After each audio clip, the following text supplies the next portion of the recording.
முதலமைச்சர் சட்டப்பேரவையில் பேசிய அந்த உரையை அதிமுக எப்படி பார்க்குது? ஒரு மூத்த உறுப்பினராக இருந்து நீங்க எப்படி பாக்குறீங்க?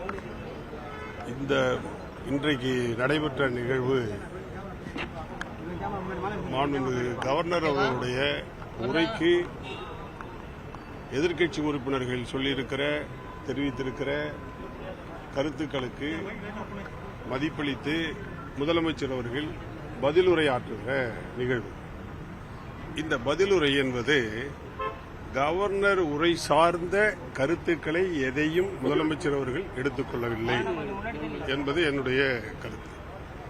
உதாரணத்திற்கு மின்வெட்டு இல்லை என்று சொல்கிறார்கள்.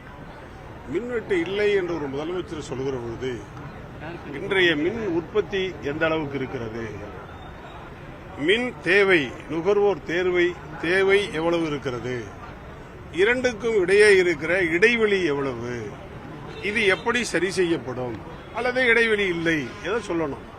எதுவுமே இல்லாமல் மின்வெட்டு இல்லை என்று சொல்கிறார். இது எப்படி பதிலாக இருக்க முடியும்? அதேபோல கவர்னர் உரையில் 49 பக்கங்களில் கவர்னர் சொல்லியிருக்கிற செய்திகளில் எதற்குமே முதலமைச்சர் பதில் சொல்லவில்லை. எதிர்க்கட்சி தலைவர் நேற்று சொல்லிய குற்றச்சாட்டுகளுக்கு அவர் நேரடியாக பதில் சொல்லியிருக்கிறாரே தவிர கவர்னர் உரைக்கான பதில் இது அல்ல என்பது. 2017 தமிழ்நாட்டில் ஆட்சி நிர்வாகம் சரியில்லை, பார்ட்டி ஃபண்ட் போகுது, இது எல்லாம் ரெண்டு கட்சியும் சேர்த்து குற்றச்சாட்டு. உங்களுடைய பொதுச்செயலாளர் எடப்பாடி பழனிசாமி சேர்த்து பேசியிருக்காரு முதலமைச்சர், எப்படி பாக்குறீங்க? அதாவது அதற்கு நாங்கள் பதில் சொல்வதற்கு இன்றைக்கு நேரம் இல்லை. எந்த ஒரு குற்றச்சாட்டை முதலமைச்சர் சொன்னாலும் அல்லது அமைச்சர்கள் சொன்னாலும் அல்லது உறுப்பினர்கள் சொன்னாலும் ஆதாரத்தை சபாநாயகரிடம் கொடுத்துவிட்டு அதற்கு பின்னாலே தான் சொல்ல வேண்டும் என்பது மரபு.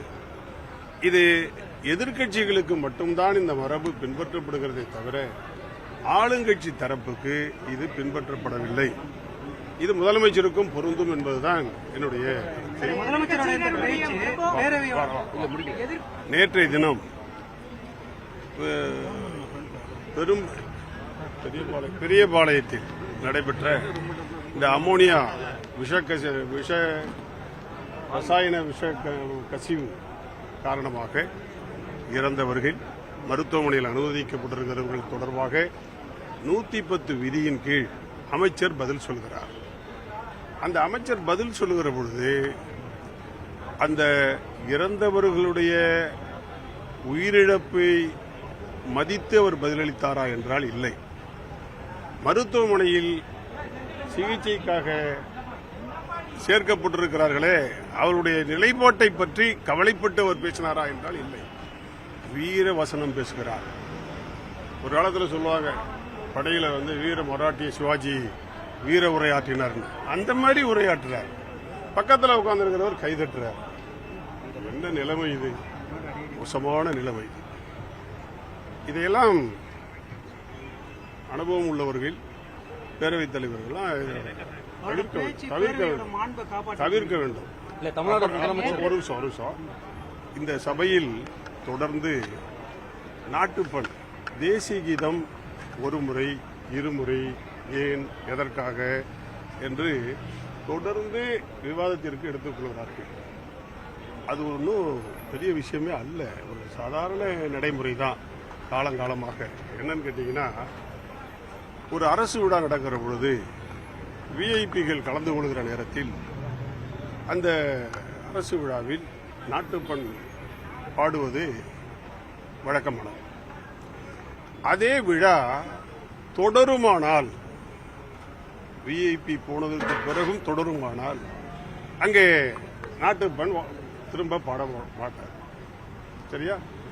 ஆனால் விழா முடிந்துவிட்டது என்று சொன்னால் இரண்டாவது முறை அங்கே நாட்டுப்பண் பாடப்படும். இதாங்க நடைமுறை. இதுக்கு போய் 2 நாள் விவாதமா? இதை சொல்ல தெரியல யாருக்கும், அமைச்சர்களுக்கோ இல்ல பேரவைத் தலைவருக்கு கூட இதை சபையில் இதுதான் மரபு என்று அறுதிட்டு உறுதியாக சொல்வதற்கு தெரியவில்லை. அவை சபை ஆளுங்கட்சி தரப்பு இன்னும் கற்றுக்கொள்ள வேண்டியதும் பின்பற்றப்பட வேண்டியதும் நிறைய மரபுகளை, சட்டங்களை அவர்கள் தெரிந்து கொள்ள வேண்டியது நிரம்ப இருக்கிறது.